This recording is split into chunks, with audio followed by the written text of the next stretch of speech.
Hello, Troy and Michelle, our Dancing with the Rogue Valley Stars 2010 champions. How are you guys doing?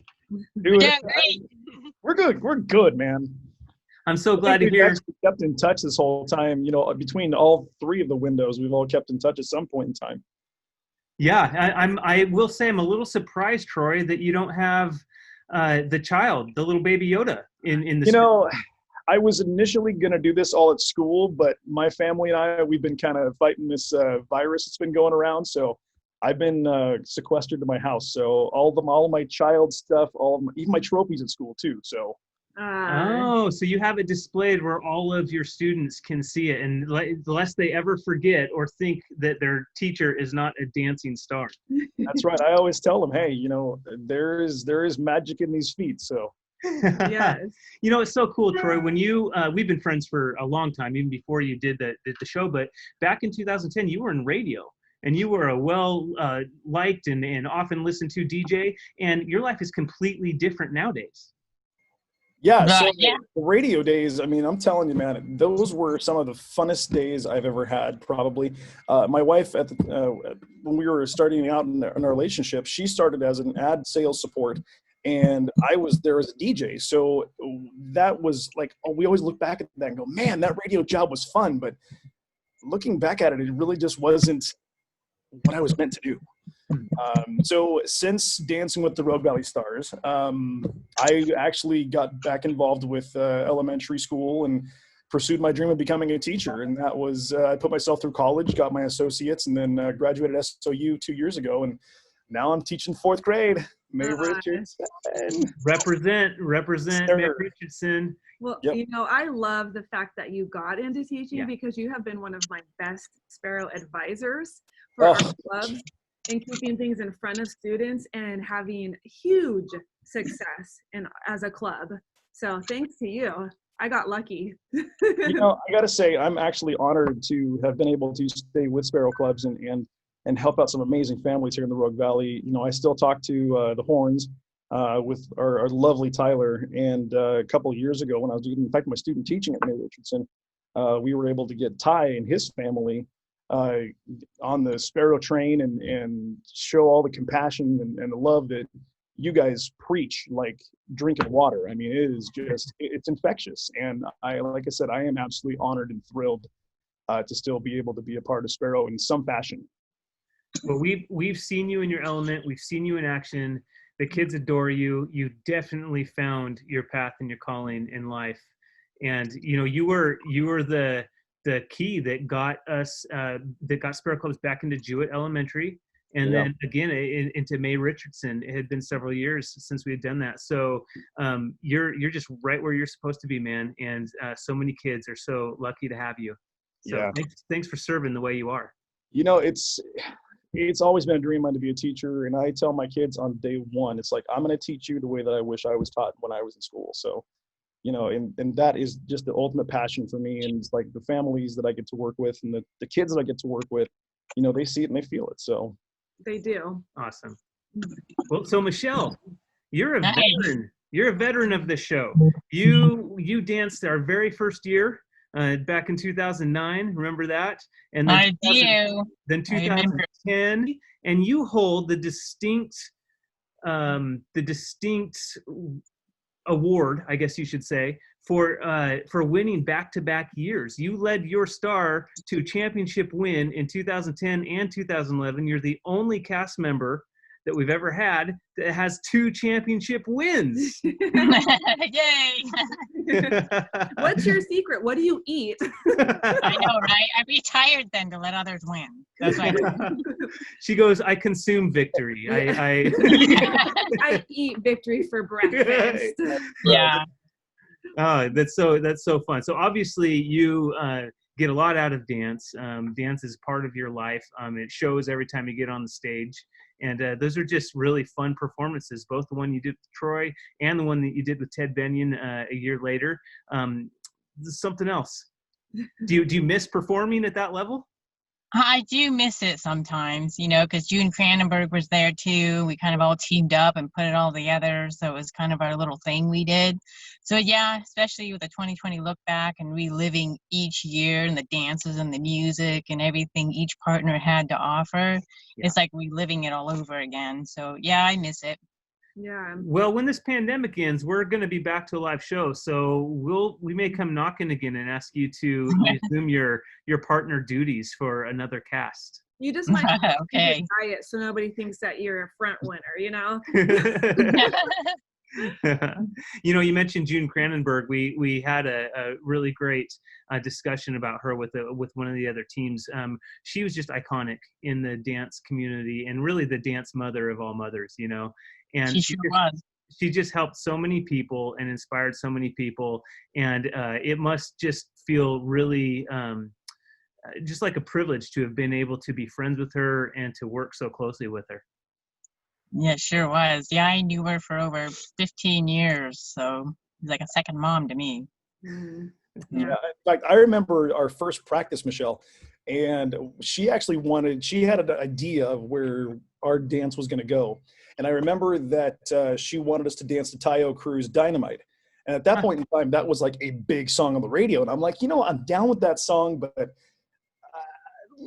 just let me tweak a little bit. Let me toss this idea out there. And she was so cool and so flexible, and she absolutely just ran with the idea that we came up with. And it worked. Obviously, we're here right now, right? That's right. Right. You mixed 3 different songs, and then even the idea, because you loved shorts. We had to have dance that was, you had to dance in shorts. And let me tell you, as a dancer, that's quite a task to think of at first. And then we made it work. But it was pretty cool in the end. I call it the first and only purposeful wardrobe malfunction. I would take that title and run. When you tore those pants off, it was like, oh, shoo, it's good. He's wearing shorts. Yeah, I think that was fun. The crowd go a little nuts at that part. Yeah, if you were to find the video on YouTube, because I was actually just my family wanted to see it, and I had the DVD, and I'm like, you know what? I'm just going to throw it on YouTube and let the family see it and stuff. And looking back at it and kind of even reliving a little bit of that dance, just vicariously through YouTube now, it's like, that was a damn good idea. Yeah, it was a really good idea. And I love the little penguin on ice slide through the legs at the very end. Oh, that was all June. That had to be all June. That was pretty neat, man. So you mentioned you showed it to your family. What's the reaction from your kids when they see that? They were, holy moly, we've got so many of them. They're all 15, 14, 18, 22. I mean, they're all over the place right now. Yeah. But I remember, I think Rachel, my wife's oldest daughter, she was actually at the show that night when we performed, and she was 4th grade, 5th grade maybe. So yeah, I mean, and the rest of them were just like, kindergarten, 1st grade. And it was like, they look at that video and they go, "Oh my God, Dad, you took your pants off in front of all those people?" You never know with teenagers, right? We can, no matter what we do, we seem to embarrass them sometimes. And sometimes we can never do anything right. But I think deep down inside, kids, when they see their parents do things like you guys did, they're just proud. And especially when you win, that helps, right? Yeah. It's like some bragging rights. Like, my dad did this, Yeah. Well, and stepping out and putting yourself out there in such a huge way, it's not just that you go and learn this dance real quick. You put in a lot of time. There's this mind to body connection that has to happen at one point, and you pray to God it happens, but it's persevering through that and kind of feeling frustrated and how come I'm not getting this quicker. And I just think showing your kids that perseverance as well and just biting off that huge chunk of time is such a testimony. Yeah, and I remember the dance, the practices that we put in, Michelle. I remember every single time I would leave the radio station, or we would have I think there's like maybe a couple evening sessions, and it's like I remember my kids like, "What, Dad, where are you going?" And I'm like, "I gotta go practice my dance." Like, "Oh yeah, you're doing that thing, aren't you?" I'm like, "Yeah." So it's like it took a little bit of time away, and the sacrifice was well worth it in the end.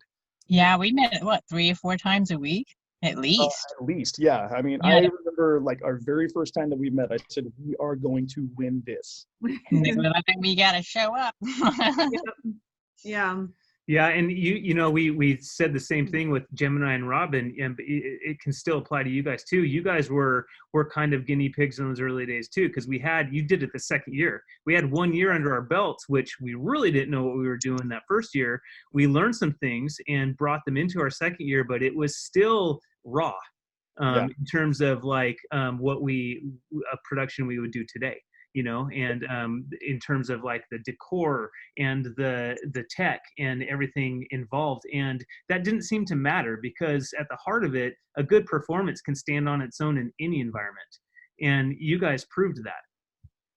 Yeah, and I mean, Michelle, I mean, feel free to jump in on this one, but I remember there was, even watching the video, I can go, oh, I missed that hold, all right, I should have grabbed then. And I still critique myself on that, because it's like, I know we had this thing down. Yeah, it's easy to watch it and find things wrong with it, but yeah, it looks good. No one else in the outside would know that you messed up if you keep going. No. And you smile.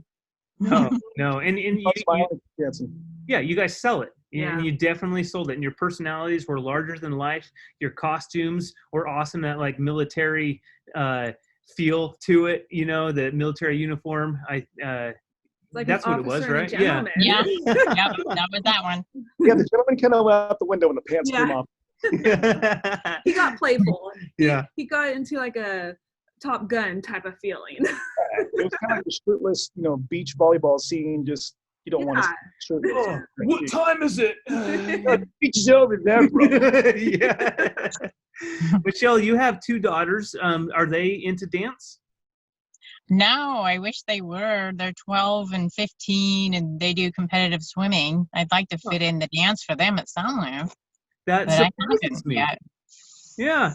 Well, sometimes, you know, kids they're not interested in the things that their parents are, and sometimes they are. So, hey, there's still time. Right. In my case, they were like 2 and 5 when I danced with Troy, and they're like, "Oh, you danced? Oh gosh, all the years I danced." You're like pulling out all the highlight reels and saying, look what your mom did back then, you know? Yeah. I remember actually your daughters at a lot of our practices too. They would be running around the chairs, and, you know, we'd be messing around and doing our thing, and then learning a couple different steps. And we'd have to take a break a couple times because you need to go and make sure they weren't killing each other, or, you know, breaking the chairs or whatever the case might have been. Yeah, they came to the practices. That was good and bad. Yeah, it worked out for the best. So. What do you guys remember about the crowd response to you guys? Lots of yelling and cheering. I think that was pretty much it. It just energizes you in the moment, doesn't it? You know, it does. And even when the music first started, I remember it was like, okay, because it was so nerve-wracking. And up until that moment, you know, Michelle, I was looking to you, and you were like, oh, we got this. And I'm like, I don't know, man, this is a lot of pressure for me. Okay, I've never done this before. I'm not a dancer. But we got out there, and it's like that music hit, and it was like, you know what, screw it, we're doing this. And it clicked. Yeah, it did, for sure. So, you know, the way that we're raising money for Sparrow Clubs this year, you know, we can't sell tickets, we can't do a live show and all the things that come with that. We're asking the community to use their smartphone to text the word RV Stars to 41444 and make any size donation to Sparrow Clubs. And when they do that, they can choose their favorite team to make that donation on behalf of. So basically, money donations equal votes this year. And we are going to be handing out trophies to first, second place teams who have the most votes. In other words, who raise the most money. So as people are learning this and learning how to vote, is there anything you guys want to say to encourage, to persuade, to maybe beg people to vote for you, to donate on your behalf? Michelle, go first. Oh, well, I'd say to turn on the YouTube and watch our routine, and that says enough to vote for us. No, but Matt, to answer your question, what I would say to people is, you know, it doesn't matter who you vote for. The money that you donate to the Sparrow Clubs is going to a fantastic organization run by 2 amazing people, Matt and Keena. You guys are freaking fanatic people right there.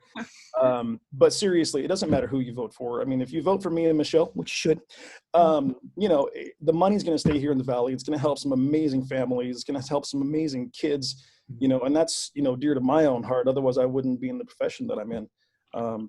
Yeah, I mean, the money is going to go to a great place, and it's going to be used for the exact right things, because the thing that you guys preach and teach and show, the compassion that you guys, you know, spread all over the place, it's all about giving back to the community. And these families, they go through so much, and even just a little bit of a break is good enough for them.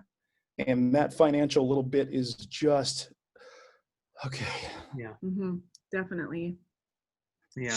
Look for us. Look for us. Thank you for that, Troy. I really appreciate Yeah. that. You know, our hearts have been touched and changed by Sparrow Clubs, and whenever we hear from people who feel the same way, it's really meaningful to us. So thank you. And if people do vote for you, and if you guys do win, Michelle, that'll make you a 3-time winner. Nobody will catch you. You'll be the queen of Dancing with the Rogue Valley Stars if you win a third time. Yeah, no kidding. My goodness, no one will catch you. Batman trilogy, you can't top it, but it's like, you got to go for that spot. Right, Yes. right. So it's so good seeing you guys' faces. We're so privileged to be able to work with amazing people like you. So thank you for taking the time. Thank you for being part of our show. Thank you for your love for Sparrow Clubs and for kids. Yes. And we will keep in touch, okay? Absolutely. Thanks again, Matt. Michelle, I cannot tell you enough. Thank you once again for letting me be the big goofball and putting up with my pants coming off during our performance. That's the sound bite of the day right there. You won the trophy, enough said. Yeah. Don't forget that. All right. Thank you guys Bye, so guys. much. So good to see you. Hi.